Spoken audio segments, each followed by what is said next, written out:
지난 3월 러시아에서 맥도날드가 철수한다는 소식에 매장 앞에 줄을 서던 러시아 시민들의 모습 기억하시나요? 맥도날드 햄버거 세트 하나가 중고장터에 우리 돈으로 수십만 원에 올라오기도 했었죠. 그런데 최근 러시아에서 맥도날드가 재개장했습니다. 정확히는 맥도날드가 아니라요.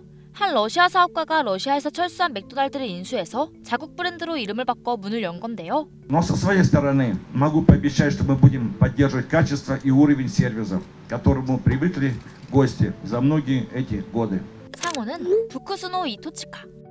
키오스크로 주문하는 방식도 포장된 모습도 맥도날드와 꼭 닮은 이곳. 시민들의 반응도 좋습니다. Вкус никак абсолютно не изменился, то есть какой был, такой остался. Ну, на мой взгляд, и друзья тоже так не считают. Но то, что они запретили там Макдональдс нам или не будут поставлять вот технику Apple, вот этим они решили нас напугать. А я не думаю, нас это не напугать это 100%. 마지막 햄버거를 맛보려고 줄을 섰던 지난 3월과는 완전히 다른 모습인데요. 러시아 사람들의 여유 있는 태도에는 사실 그럴 만한 이유가 있다고 합니다. 글로벌 기업들이 철수한 자리를 러시아산 제품들이 차지하면서 생필품 공급에도 문제가 없고요. 세계적인 경제 위기 상황에서 러시아가 믿는 구석도 있습니다.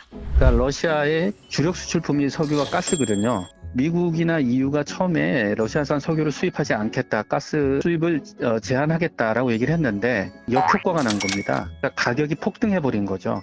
러시아는 원래 가스와 석유 등 에너지 수출 강국인데요. 최근 에너지 가격이 급등하자 전쟁에 들어가는 비용을 대고도 남을 만큼 수출로 돈을 많이 벌었습니다. 그래서 러시아의 경상수지 흑자가 역대 최고치를 찍을 거라는 전망도 있는데요.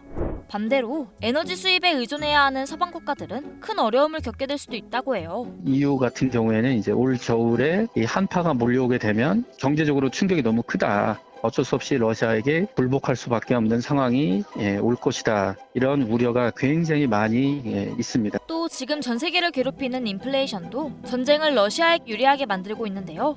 우크라이나는 더 이상 다른 나라의 도움 없이는 버틸 수 없을 만큼 경제권을 모두 잃어버린 상태예요. 매달 약 6조 원의 지원을 받아야만 버틸 수 있다고 하는데 우크라이나를 도와야 한다는 미국과 유럽의 여론은 인플레이션 앞에서 서서히 무너지고 있습니다. 그러니까 전쟁을 하려면 국민들의 이제 지지가 있어야 되는데 아니 우리도 먹고 살기 힘든데 왜 남의 나라 도와야 되느냐 그런 여론이 프랑스는 이미 형성이 됐고요. 이제 굉장히 힘들어질 거예요. 이렇게 여러 경제적 이유로 인해 러시아에 유리한 전황이 됐다는 분석이 많은데요. 현재 러시아는 우크라이나 동부를 중심으로 천천히 점령 지역을 늘려가는 중입니다. 그렇지만 러시아가 완전히 승세를 잡을 경우 다른 나토 국가가 공격받을 수도 있어서 걱정되는 상황이라고 해요. 전 세계적인 경제 위기 앞에서 새로운 국면을 맞은 전쟁. 과연 어떻게 마무리될까요?